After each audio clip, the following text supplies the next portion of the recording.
Mission Impossible is one of my favorite movie franchises ever, and they somehow keep getting better and better the longer it goes on. That just doesn't happen. So with the release of Mission Impossible Dead Reckoning Part 1, we now have 7 movies in this series, so it's time to rank these bad boys from worst to best. Your mission, should you choose to accept it, is to watch my ranking of the Mission Impossible films. That sounded a lot cooler in my head. Coming in at number 7 is Mission Impossible 2, and I don't think anyone's going to be grabbing the torches and pitchforks over this being in last place, because to me, this movie is the one glaring misfire in the entire franchise. It just comes off as super cheesy and dated, which is weird to say because it's not even the oldest entry in the series. But this one is just such a product of the time period it was made in. Every late 90s action movie cliche is jam-packed into this thing. And there's so much slow-mo, you're gonna think you're watching Tom Cruise's lost audition tape for The Matrix. Now, it's not all bad, there's definitely still some entertainment to be had here, and you have to give them props for taking this one in such a wildly different direction, especially in comparison to that first film. But the villain here is pretty much wallpaper, there's a reason I never rewatch it, and when I was going back through the franchise, it just felt like a chore getting in the way of all the good stuff I know comes later. Coming in at number 6 is Mission Impossible, and I just want to note before we get into this one that for me, there is a massive quality gap between Mission Impossible 2 and this one. All the rest of the movies on this list from here on out are ones that I at the very least like all the way to absolutely love, and this is a very solid first entry. And it's interesting reflecting on this one, looking back at the whole franchise, because obviously we had no idea the level of insanity that was coming down the pipeline after this first film.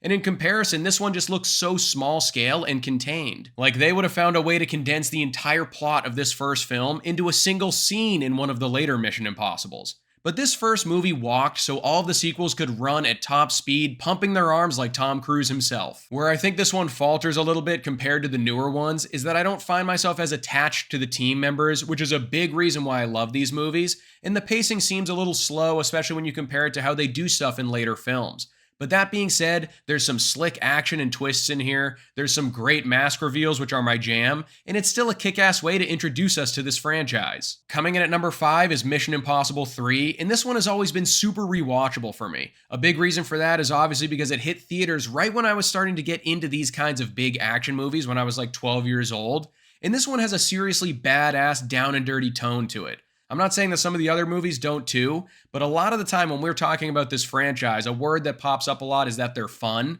Yeah, this movie is pretty dark. The personal stakes for Ethan are sky high and he's racing against a ticking clock. And still to this day, this movie has the best villain performance in the entire franchise thanks to Philip Seymour Hoffman. And in some respects, I feel like that's not saying much because there are definitely some villains in here that are pretty forgettable, but Philip Seymour Hoffman strolls right in and dishes out a legitimately awesome performance here.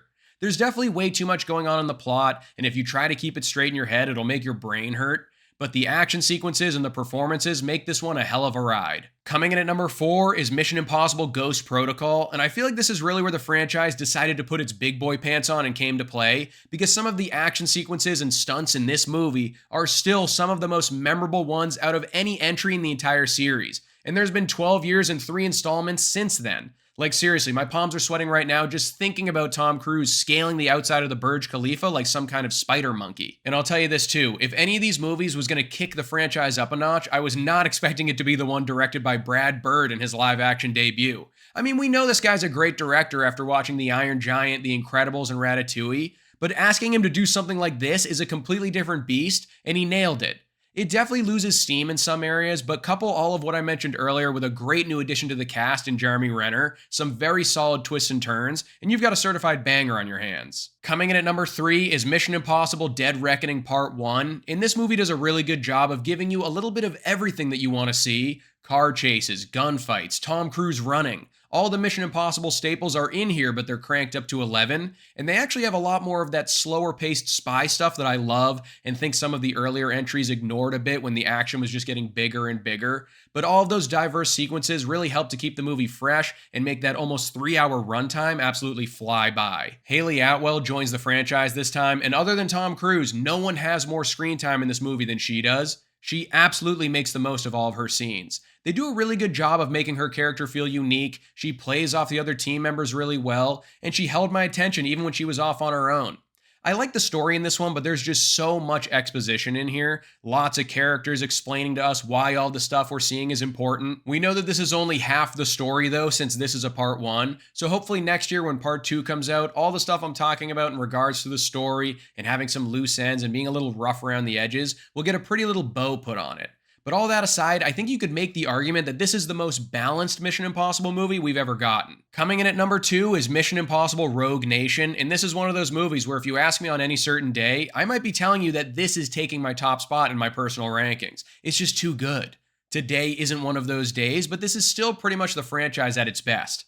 This is the first time we get Christopher McQuarrie behind the camera. Obviously, that ended up being a match made in heaven for the Mission Impossible universe. And adding Rebecca Ferguson to the cast did absolute wonders for this franchise. I've said for years now, I think she's one of the most interesting actresses working today. I absolutely love watching her and everything that she's in. And she plays the perfect, nuanced sidekick for Ethan Hunt to work alongside with. The plot is a massive strong suit in this one because it finds a way to keep you guessing until the very end with lots of twists and turns. Also, it's exciting as all hell and features one of the most impressive stunts in the entire franchise, where Tom Cruise is clinging onto the side of a moving plane like he's a bug on the windshield of my car. This dude is a nut. Coming in at number 1 is Mission Impossible Fallout, and you could make the case that this is the perfect action movie, right? They somehow expertly blend together all the stuff we love about this franchise into this ridiculously over-the-top and adrenaline-filled 2.5-hour cocktail.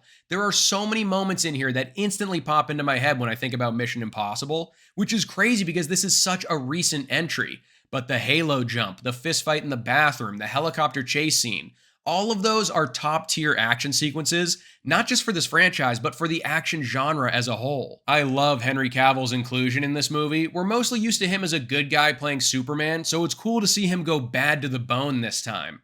And at the end of the day, most of this movie's success is thanks to the decision to let Christopher McQuarrie come back and direct this thing. We know before this one that every film in the franchise had a different director, which obviously is a pretty cool idea and makes them all feel distinct from one another, but letting someone that's already played in this universe before and has proven they have an eye for action and develops effective stories take another crack at it was a genius move. This is just the perfect Mission Impossible movie. Tom Cruise, you are a legend for this one. So there you have it, guys, my ranking of all 7 of the Mission Impossible movies. So now you know how my list shakes out, but I want to hear what yours is. Let me know in the comments below. How do you rank these bad boys? Don't forget to like this video and subscribe to the channel if you haven't already, and I'll see you guys at the next one.